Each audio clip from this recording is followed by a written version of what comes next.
"In my neighborhood, we were afraid of the cops, and they were Rizzo's cops," said the artist and community activist, who grew up in the city's Spring Garden section.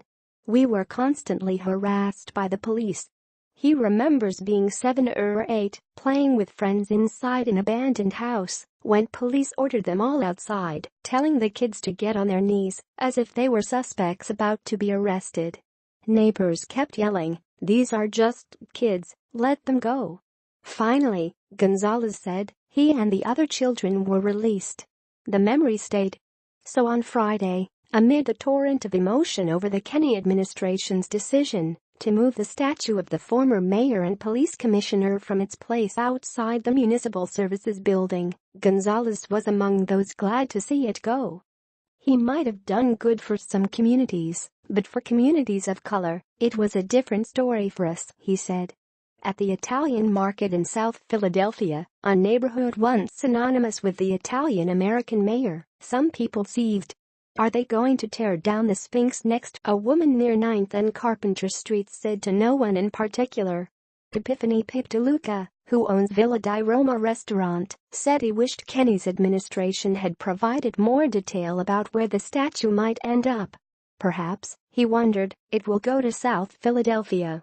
The neighbors, he said, would like that.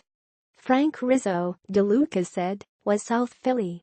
Anna Marie Monticelli and Vanessa Datillo sat outdoors near 9th and Christian Street, digesting the news and coming to the conclusion that Rizzo was simply misunderstood. "He didn't care about color," said Datillo, a 65-year-old South Philadelphia native. "It was more, if you do the crime, you do the time." Monticelli, a 77-year-old retired crossing guard, said she worried the city will next try to take down the Rizzo mural, long a target of vandalism, that looms over the Italian market. "If the statue must be moved," she said, "it should go to a museum, where it can be protected." "It's a shame, because it's been there for years," she said. "I think it's stupid, but who am I?" The Rev. Mark Kelly Tyler said he supported the move from public property. "It never should have been put there in the first place," he said. Tyler said he viewed the Rizzo statue in the same way he would view a Confederate flag or a statue of a Southern Civil War hero. "It's very easy for Northerners to see what's wrong in that picture," Tyler said. "It's hard for them to see the same thing in this Northern context.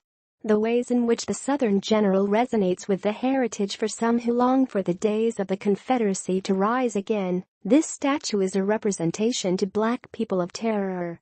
Michael Cord, a lawyer, activist, and talk show host, tweeted, "Rizzo statue going, gone." In an interview, he said, "Good riddance to bad rubbish." And that's not hyperbole. He was a man who as police commissioner and mayor presided over the first city in American history to be prosecuted by the Justice Department for widespread police brutality. And we're not talking about Philadelphia, miss. We're talking about Philadelphia, pa. After months of protests and public arguments, and amid a national debate over Confederate statues and symbols, the Kenney administration announced it would move the bronze statue from the spot where it has stood for nearly 2 decades. Alan Greenberger, chair of the Art Commission, said the city government was working to figure out of sight. "When they figure that out, they'll come to us with a proposal and we'll work it out then." William Einer, 50, of Center City, said he understands concerns about policy brutality. For the West Philly native, the move bombing still feels fresh. If the statue has to move, he said, he thinks it should end up somewhere more distant, like Fairmount Park, a location less central than the Municipal Services Building. John Blackla, 77, stood next to the statue on Friday and decried the city's decision as a waste of time. "I actually liked Rizzo," he said. Blackla, who lives in Mayfair, was a lifelong Democrat who supported Rizzo. "If the city really wants to move the statue," he said, "he knows the perfect spot, the City Hall courtyard." Keith Townsend, a 54-year-old retiree who grew up in Winfield and now lives in Cobbs Creek, sat in the statue's shadow on Friday, waiting to catch the 31 bus home.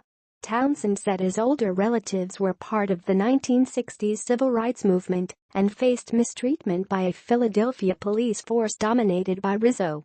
Where does Townsend want the statue moved to? The junkyard.